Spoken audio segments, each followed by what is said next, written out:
Hudson County View live and uncut. I'm your host, your favorite common man working hard with his hands, John Arhitis, and of course the latest and greatest in Hudson County news. So we really could be talking about Jersey City politics if we weren't talking about that Ward F council race. As you guys saw last week, for those that were able to tune into the debate, it was a real doozy, to put it mildly, and the sparks have been flying ever since. And this week we saw an anonymous flyer was put on a bunch of car windshields throughout Ward F, the city south side, and there was no paid for tag, and it went after Frank Educational Gilmore, who's of course a council candidate running against the mayor's slate, and Vernon Richardson, who's an aide to Mayor Fulop. And he held a press conference about that to discuss what his feelings were, talk a little bit about his past, as well as calling out his political opponents to denounce the mailing, or the lit drop, I guess I should really say. So we're going to talk about that whole situation going on in Ward F. And again, as we hit this crescendo of this election season, we're going to talk about the New Jersey Election Law Enforcement Commission, because that's, of course, the campaign finance committee that oversees everything from that perspective in these local elections. So, of course, Team Fulop still has a lot, between the mayor's account and their team account. They have about 1.56 million, but we have some independent challengers that did pretty well too, so we're going to talk about that. And we're also going to let you know what's happening in Hoboken on the financial side as well. And today, as I am every week, joined with a guest, and sitting right next to me, who we'll chat with when we get back, is Jersey City Ward E Councilman James Solomon. So all that and much more right after we take this break. Good Friend Self-Storage in North Bergen, New Jersey is a fully climate-controlled facility equipped with state-of-the-art security, packing supplies, a Refer Friend program, and multiple loading docks convenient for commercial use. Located just off of Route 3 at 4301 Tunnelly Avenue, Route 1 and 9. Call 201-867-2444 or visit us on the web today. Good Friend Self-Storage. Let us be your good friend. When you have 3 children who are police officers, you worry about them every day, but you are also proud. Under Mayor Fulop, 70% of new officers in Jersey City have been minorities. Mayor Fulop also upgraded our public safety cameras with over 200 new cameras and body cameras on officers, protecting citizens and police officers. Steve Fulop is my kind of mayor. Hudson County View live and uncut. John Arhitis, and as I just mentioned a couple moments ago, today I'm joined with Jersey City Ward E Councilman James Solomon. Councilman, thanks for coming back in. Happy to be here, John. Thank you. Oh, you're welcome. Yeah. So first, before we get into it, a hearty congratulations is in order. Very big congratulations on your third daughter on the way. Thank you. Gabby and I couldn't be more excited to have a family of 5.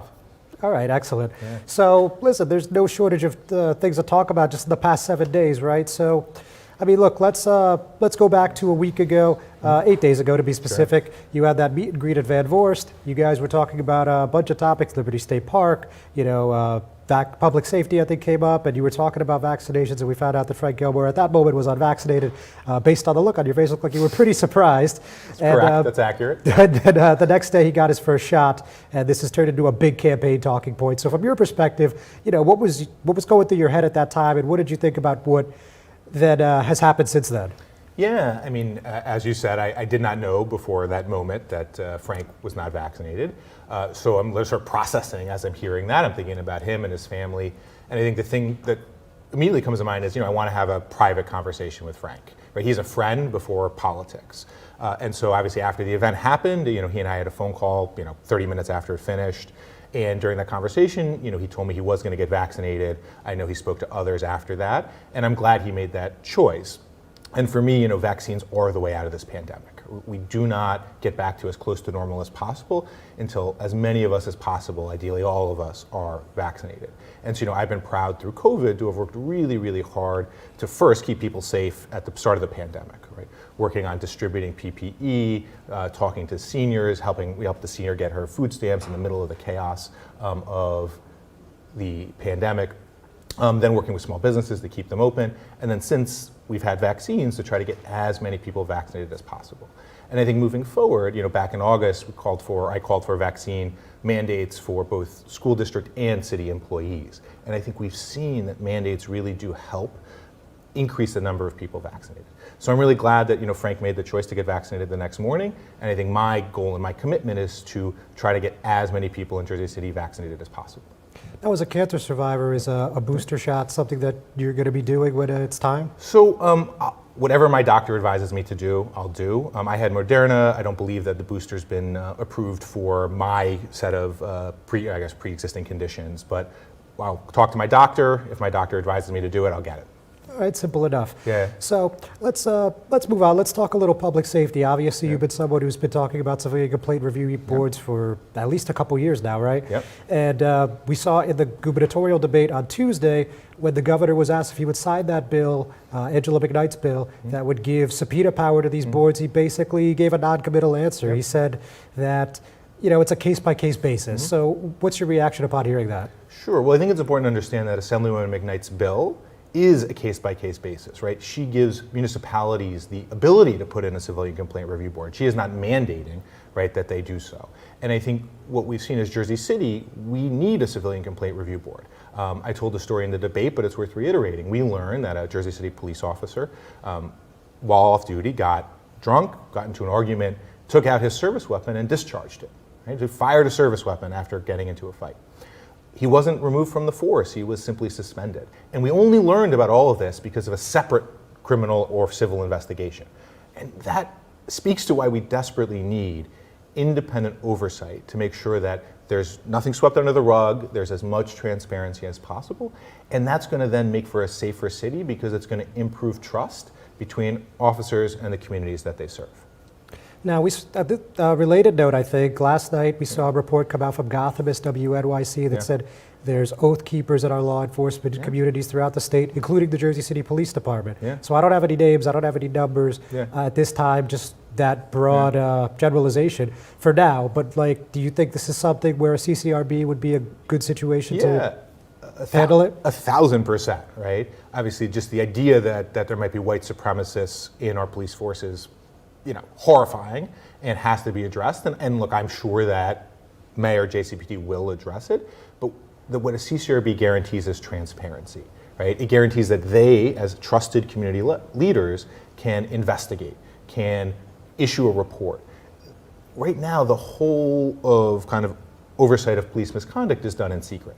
And I don't think anybody would go back and redesign or would first choose to design a system with this much secrecy. So I think the revelation that there may be oath keepers in our force is exactly another reason why we need independent community board to oversee allegations of misconduct for JCPD.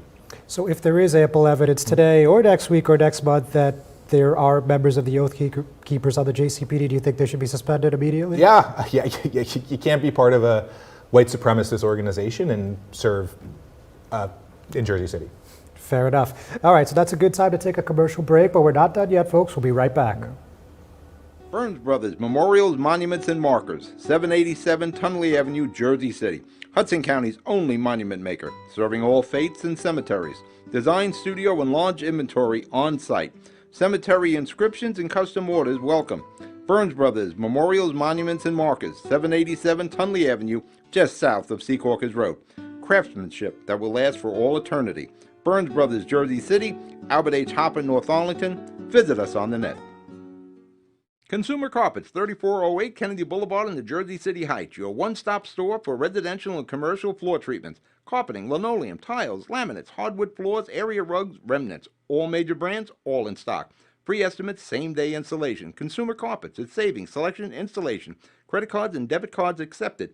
Financing available. Consumer Carpets, price to fit your budget, installation to fit your schedule. On the net at consumercarpets.com. Consumer Carpets, Jersey City, 201-792-2712. Hudson County View live at Uncut. John Arhitis, and still with Jersey City Board Councilman James Solomon. So, Councilman, let's switch gears yet again. Let's talk about the 6th Street embankment. So this is something on the council agenda tonight, and I know you guys are considering condemnation. The 6th Street embankment, this is something that Jersey City's been looking at for, the better part of 3 decades. And it looks like we may get a ruling on where this project is headed tomorrow over in D.C. So just tell us a little bit what's in front of the council and what you'd like to see there at the embankment when it's all said and done. Sure, I'll start with the vision, right? I think the Embankment Coalition, which as you said have been fighting for decades, have developed this really beautiful vision for the space. A public space, including the option for future transit, preserving as much of the forest that exists there as possible. And we've seen thousands of people moved to downtown, 20,000 in the last decade, and we haven't built the open space necessary to accommodate those folks. So the embankment is a core piece of making sure that downtown is the livable community that we want and deserve. It's obviously been in litigation for a very long period of time, and the rail company Conrail has been not a great negotiating partner over the last year and has led us to this legal process. What the city is doing is putting all of the properties that would encompass the embankment into one redevelopment plan. And that creates a sort of, I don't know what the phrase would be, but unity, right? That we see a vision for all of these properties together as a public space. And that's an important step forward. And if the Surface Transportation Board does not rule in our favor, putting all the properties in a redevelopment plan will help us better negotiate with them in the future. But my commitment is 100% clear. That will be a public space for the people of Jersey City. I know folks have waited a long time, but I think everybody is aligned on making that happen for the residents of downtown and all of Jersey City. Okay, very good. So let's talk election politics a little bit. So your opponent, in short, said at the debate, it is said online, press releases, basically that you have accomplished very little in your first term, and you've taken credit for other people's accomplishments and have done little more than obstruct on the council. So what do you think in terms of those criticisms? Yeah, I think that voters in downtown see a clear track record of success, and they couple that, for me, with independence from real estate developers. So we've worked with the administration. We worked to pass the legislation regulating Airbnb and then win the campaign. We've passed legislation to keep small businesses open by regulating big tech companies in Silicon Valley who are taking 30 to 40% of every order from our restaurants during the pandemic via delivery apps, right? I have worked on getting Civilian Complaint Review Board and trying to fight for that in Trenton and in Jersey City. So there's a real track record of major accomplishments, but I've been able to do that while remaining independent from the real estate industry. And I think what my opponent really wants to do is bring us back to the way that we've planned and developed downtown for the last 2 decades, in which we built and built and built, but didn't have the infrastructure to keep the community livable or affordable, didn't have the schools, the parks, the affordable homes, and which developers donated to the politicians and then negotiated with the very people that they had donated to. And I don't think that's the right direction for downtown. I think that would be a mistake to go back to the old development politics that we had 10, 20 years ago. And I've been really proud in my time to have advanced projects that will deliver a new elementary school, new light rail station, new homeless shelter, core infrastructure, but doing it all without the tax breaks that we relied on for decades and that harmed property taxpayers in downtown. And he's also been critical about the Saddlewood Court project. He said that basically you flipped and you didn't hold the developer tough on that one. So what do you think about that perspective? Yeah, I mean, there's a reason why we haven't had for a new elementary school in downtown for years, right? We planned 20,000 new people came to downtown. Where were those kids going to go to school? Right? There was no plan in place. That's what developer-driven planning looks like. Units and units and units and no infrastructure. So we didn't even have land set aside for an elementary school. And so many families are leaving downtown, right, because their kids are in 35 kids in a first grade classroom. So getting that elementary school was crucial. It's $30 million just for the school, let alone the land which we're going to have after the project is complete. And that school is going to keep so many families in downtown. So I think that's an extraordinary accomplishment and one that I'm proud to run for re-election on. All right, so if re-elected, how do you see development in Morty for the next 4 years? And any particular projects you would like to help get to the finish line, let's say? Well, I think there's core infrastructure that we need. And so 3 main things. One is we need new park on the waterfront. That's where we've seen the bulk of the new population growth, not enough green space. Hoboken built a Pier C out on the water. I think that's the exact type of thing we can look to do in the waterfront. Second is we need another elementary school. Given the number of people, the overcrowding at PS 37 and PS 16, another elementary school north of the Holland Tunnel would help really alleviate all of the overcrowding at our elementary schools. And third is we need more affordable homes. So I put a plan out that's going to triple the number of affordable homes built in downtown in the next 4 years than in the prior decade, using city-owned land as a subsidy. Thank you, Councilman. Any final thoughts before you decide to call it a day here? No, I just appreciate the time to offer my vision. I guess maybe one final thought is, if you're still undecided, I ask for your vote for re-election on November 2nd. And if you have any questions, please reach out. I want to earn your support.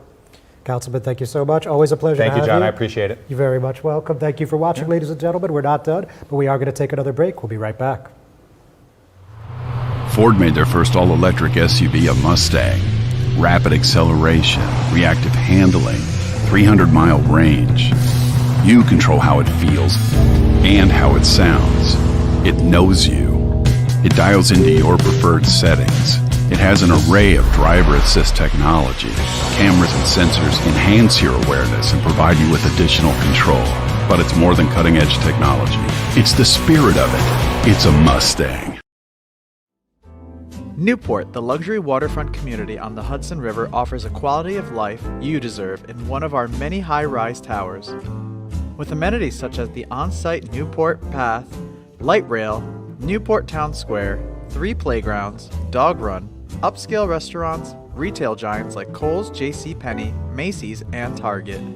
Morton Williams and Acme Supermarket are just outside your front door. A health and fitness center, skating rink, and medical facilities are also on site. Enjoy the New York skyline from our waterfront and various parks. Manhattan is just one pass stop away, or a quick ride through the Holland Tunnel. Nursery and private elementary schools all on site. 12-screen movie theater at the Newport Center Mall. Looking to visit? Stay at the Westin or Marriott Hotel. For more information, visit us at newportnj.com. Make lasting memories to cherish forever. It's incredible. It's you, Newport. Live like you want. Did you know Jersey City was one of the first in the country to take action on the coronavirus? Face masks mailed to everyone. The first to offer free COVID testing. And Mayor Fulop also got direct cash relief to help residents pay rent and small businesses stay open. Now he's working to vaccinate as many residents as possible, with vaccine centers in every neighborhood and free Uber rides for seniors. Steve Fulop is my kind of mayor. Hudson County View live at Uncut. Shout out, Our Highness. So let's talk about some of this controversy in Ward F that I spoke about at the beginning of the program.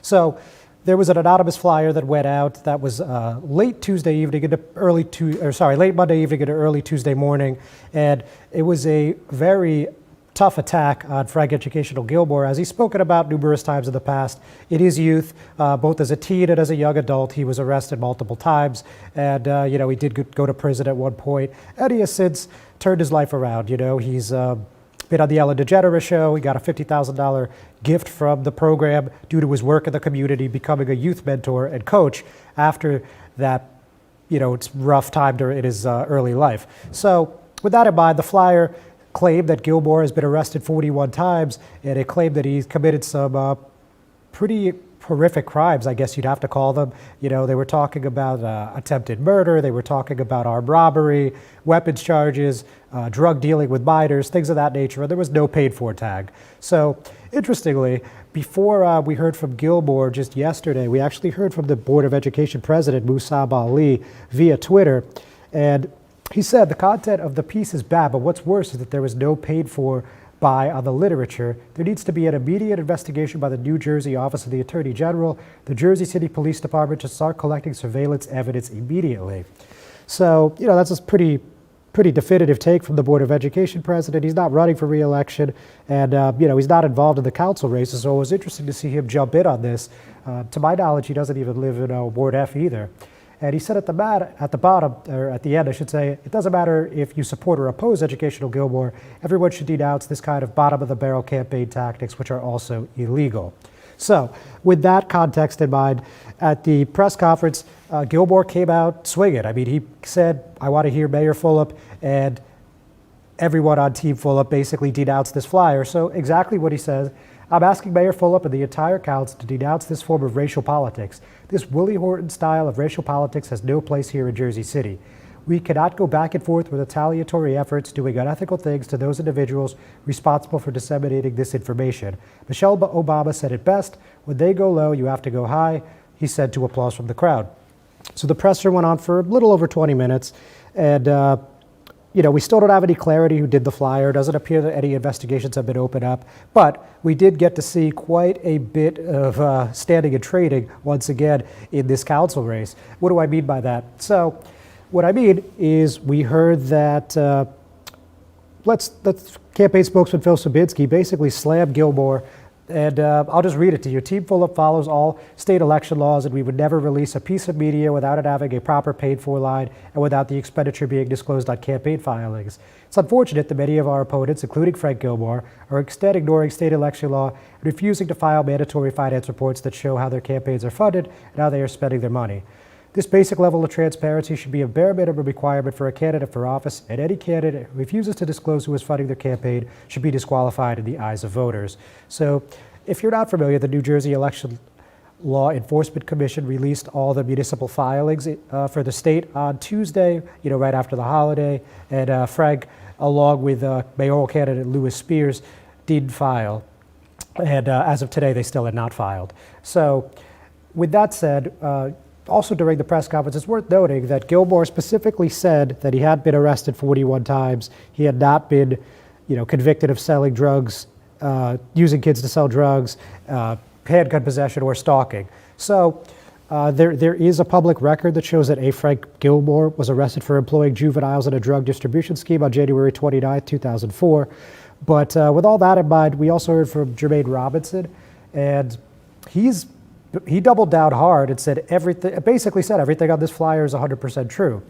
He has not talked about how he employed black children to sell drugs for him, using them as a shield for his criminal ambitions. He has not talked about his attempted murder, aggravated assault, armed robbery, and the selling of drugs on school property charges. I think it's disingenuous to feed the public a sanitized, PG-rated story when the reality is that he damaged many families in this community. So as you can see, this is getting extremely personal, and this Ward F race, they never are, but at this time in particular, really not for the faint of heart. And finally, we also heard from the candidate in Ward F, Vernon Richardson, who you saw last week, if you were able to catch the debate that I moderated, was not shy about hitting Robinson or Gilmore, and that remained the same here. He said that the fact that the flyer had no paid-for tag was silly and heavy-handed, but he also, like Robinson, said that it appeared to be totally true. He has been putting the same messaging out as part of his rebirth. It would have been beneficial for him to put this out, to have someone make the statement that on the surface appeals to be factually true, and to him be this thin-skinned about it speaks volumes about what he brings to the table for the community. So again, extremely personal race. Obviously, the fists are flying and guys are getting hit hard, and we're still about 2.5 weeks out, so we can only imagine what's going to happen when we get to the final days of the campaign. Ward F is, of course, as I just mentioned, a 3-candidate race, so the possibility of a runoff December election is there. But if one candidate is able to get 50 plus 1, then that would be the ball game right there on November 2nd. So we'll see what the voters on the South Side do on that day, again, about 2.5 weeks away. With that, we're going to take our final commercial break. We'll be right back. Panapinto Properties, Jersey City, shaping the workplace with state-of-the-art office spaces and addresses your company desires. Building residences that define your home environment, adjacent to all modes of transportation with on-site parking available. The right address, the right lease. Call 201-521-9000 or visit online at panapintodevelopment.com. Panapinto Properties, building Jersey City for everyone. Introducing the all-new Ford Maverick. A truck for people who do stuff. And people who make stuff. People like Gabrielle Union. I make this look good, don't I? Who haul whatever they want to wherever they want. Like wood to build things made of wood with. And friends to get weird with. It's for long trips that the standard hybrid engine with a targeted EPA estimated city fuel economy rating of 40 miles per gallon helps with. That an 8-inch touchscreen connects with. And any trip that this interior makes more comfortable. But we'll let Gabrielle tell you all about it. Or I could just tell them it's a Ford truck that starts at less than $20,000 MSRP. Yep, that works too. The all-new Ford Maverick. Built to defy expectations.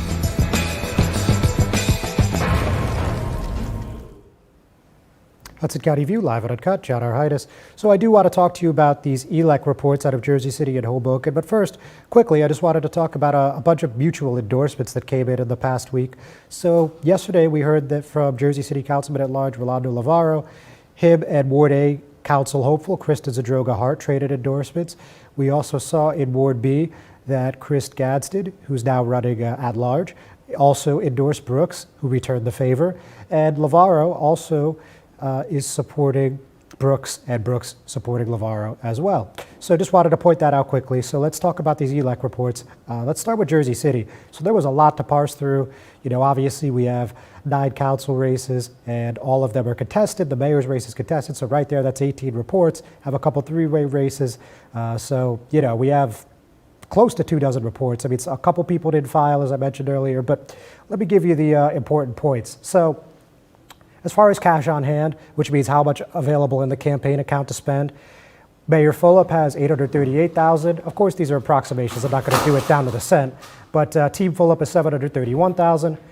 James Solomon, of course, who was just in the studio, has about $86,000, and Joel Brooks has $34,000, leading all challengers. So let's dig a little deeper. Let's go into a couple details before we call it a day here. So there's a lot of spending on consultants in this election cycle. So Putnam Partners, which is a consulting firm out of Arlington, Virginia, was paid $49,987 via 2 separate checks on August 27th. That was from Mayor Fulop's personal account, as opposed to the team account, that is.